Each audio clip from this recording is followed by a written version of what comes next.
Welcome back to the channel, guys. With Garden with Taylor. Today we are planting tomatoes. We have a few different kinds here. We have super sweet 100s, Amish paste, beefcake, San Marzano, and thought we had another one, and Roma. So I have my trellis here. What we're gonna do is we're gonna put some fertilizer in, plant, and then we're gonna tie it off to this until it can grow enough that it can hook itself around it by itself. So yeah, I'm gonna get you a closer inside look at it, and let's get started. All right, so if you've seen my other videos, you already kind of know how this is gonna work here.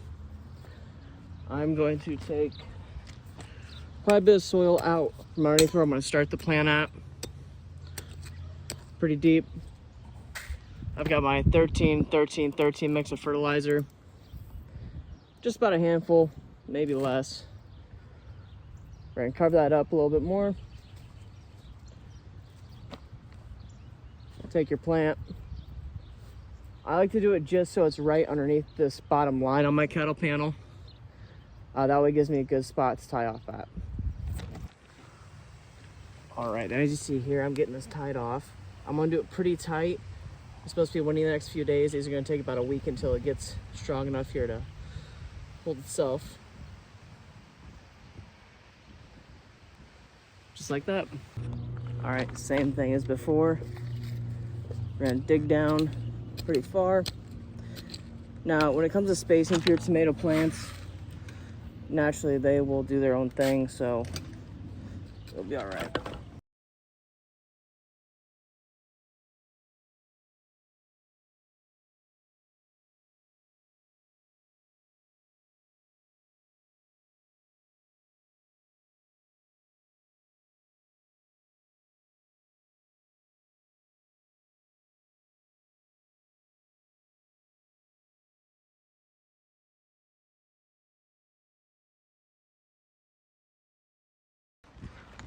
Alrighty, so I did accidentally hit the pause button while I was doing the last one there. So, same thing, a little bit of fertilizer, cover that back up with dirt. Grab one of your plants. Sometimes I like to put a little angle on it, kind of like that there. Kind of let it grow at an angle. And if they're tall enough, depending where I place them, I tie them off in a few spots, just to make sure that they hang on for the weather. Here in zone 6A, it's still a little, it's not too cold, but it is starting to get the end of how windy it always is, so I want to make sure these guys are well protected here and stuff in that nature.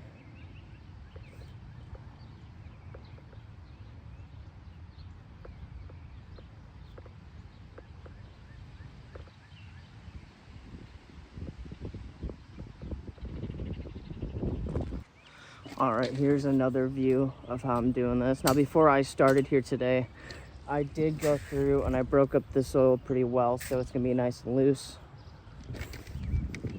So this plant here is a little smaller, so I want to make sure I can push him right up against that cattle guard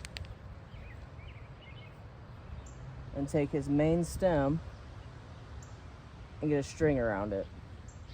Now, because it's so small, I don't want it to be too tight. I want it just tight enough that I'll hold them up. Just like that. Nothing too crazy. All right, so you saw me do the first 4 here. I'm gonna do a quick time lapse. I might break in between some spots, give you guys some more helpful tips. But I'm gonna set the camera up over yonder, and you guys can watch me finish up the rest of these. And then, yeah, now's a really good time to plug, to subscribe, follow, like, all that fun stuff. Yesterday, I did a few videos the day before when I was doing pepper plants and flowers.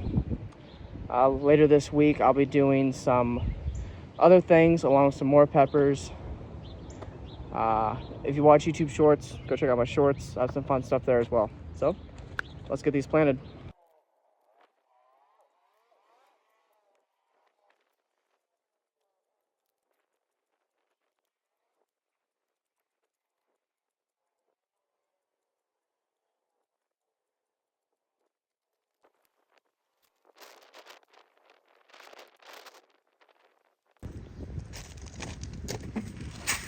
Now, I've had someone ask me in the past on other social media,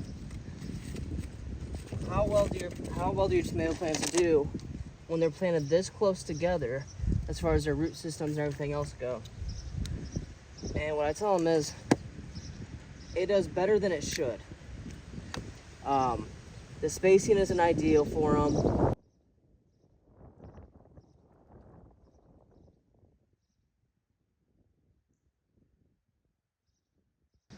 And that when they start to grow up this trellis, they'll go up and around, so they get plenty of sun. And also the first few feet, once they've grown taller, I trim it all down so there's no leaves down here, there's good airflow, there's no issues.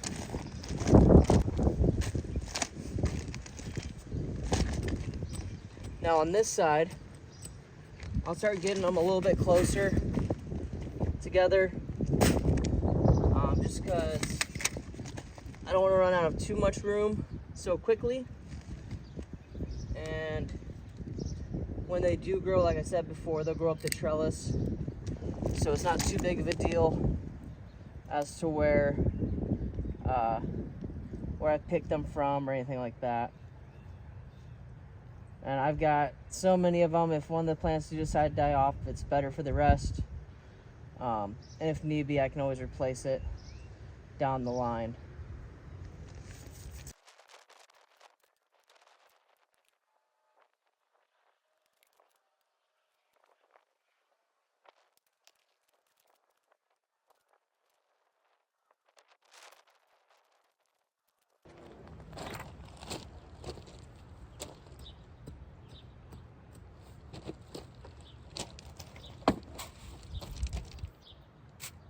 Now with this fertilizer, you don't want it to be directly on the plants or at the base. You want it right underneath the roots. Later in the season, what I can do is I can dig trenches near the root ball, and I can put some more in if need be. But normally, this is about all the fertilizer I'll need for the year. Sometimes I might do a liquid fertilizer on top or in the dirt. Really just kind of depends how it's looking, how dry we are, and stuff in that nature as well.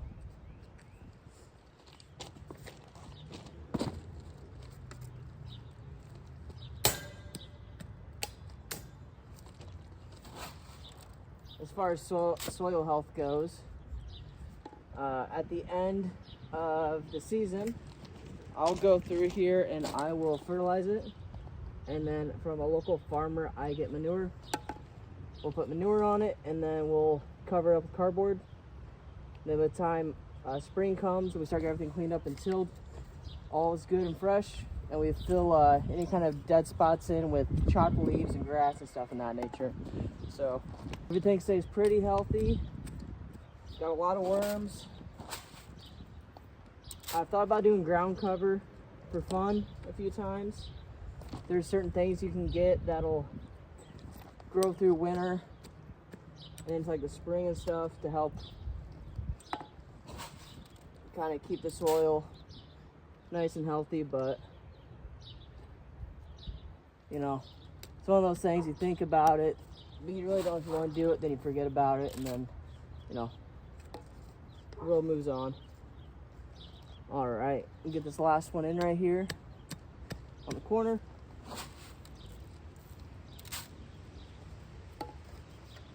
Put a little identifier that I'll forget until next spring and be mad because I have to clean them all up. Alrighty guys, that is it for the tomatoes and all my crazy ugly orange string. We are planted on the trellis all the way around, and like I said, they'll end up growing almost all the way around on both sides. We'll probably do some cucumbers and some jelly melon, some pickling stuff, and then some stuff on this side as well. To give you guys a quick rundown how the garden's looking so far, I still need to add some dirt for my potatoes. The radishes, I decided not to thin out this year, and you can see we already have some coming through. I'll probably do some more of these once these ones are ready to be picked. Carrots are kind of doing okay. Broccoli, Brussels sprouts, cauliflower, raspberry bush needs to be trimmed.